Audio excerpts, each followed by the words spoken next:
Waalaikumsalam warahmatullahi wabarakatuh. Pemirsa, Jaksa Pinangki Sirna Malasari, jaksa menangani kasus Joko Chandra, ditetapkan sebagai tersangka tindak pidana korupsi. Jaksa Pinangki juga langsung dijemput dari kediamannya dan ditahan oleh Kejaksaan Agung. Kejaksaan Agung menetapkan Jaksa Pinangki Sirna Malasari sebagai tersangka berdasarkan perkembangan penyidikan perkara dugaan tindak pidana korupsi. Pinangki diduga menerima hadiah atau janji atas statusnya sebagai pegawai negeri sipil. Penyidik langsung menangkap Pinangki di kediamannya dan ditahan selama 20 hari ke depan di Rutan Salemba Cabang Kejaksaan Agung.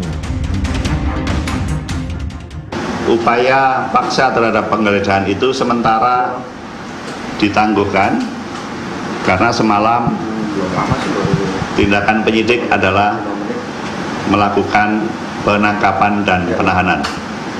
Barangkali nanti penyidik akan melakukan tindakan hukum selanjutnya terhadap prosesi penyidikan yang sudah ditentukan tersangkanya tersebut. Pasal sangkaan sebagaimana yang saya sampaikan tadi, pegawai negeri yang diduga menerima hadiah atau janji sebagaimana dimaksud dalam pasal 5 huruf B Undang-Undang Tindak Pidana Korupsi. Selasa malam, penyidik Direktorat Jaksa Agung Muda Tindak Pidana Khusus memeriksa 4 orang saksi dan salah satu diantaranya ialah Pinangki Sirna Malasari. Kejagung kemudian menetapkan Pinangki sebagai tersangka setelah ditemukan permulaan barang bukti yang cukup. Dari Jakarta, tim TV One mengabarkan. MAKI atau Masyarakat Anti Korupsi Indonesia berharap akan ada pengembangan kasus pasca ditahannya Jaksa Pinangki. Sebelumnya, MAKI melaporkan sejumlah pelanggaran yang dilakukan Jaksa Pinangki terkait kasus Joko Chandra.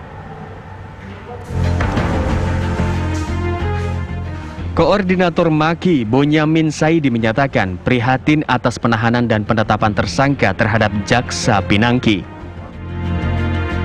Menurut MAKI, seharusnya tidak ada jaksa yang melanggar hukum menyalahgunakan wewenang yang mereka miliki.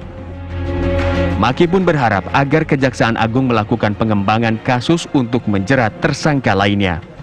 Dan berikutnya adalah Kejaksaan Agung juga mampu mengembangkan perkara ini ke level yang pemberi, karena tidak mungkin oknum Jaksa Pinangki ini hanya menerima tanpa ada yang memberi.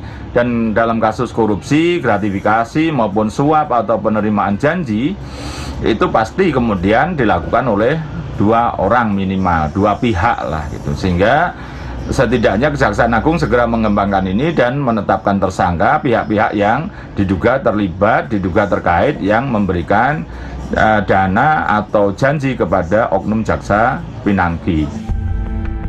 Sebelumnya, MAKI menyerahkan bukti dugaan pelanggaran etik dan gratifikasi yang dilakukan Jaksa Pinangki Kumalasari dari Joko Chandra kepada Komisi Kejaksaan.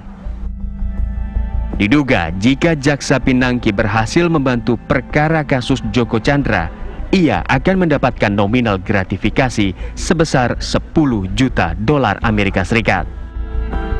Diketahui pula Jaksa Pinangki sempat beberapa kali bertemu Joko Chandra di Kuala Lumpur, Malaysia. Dari Jakarta, tim TV One mengabarkan.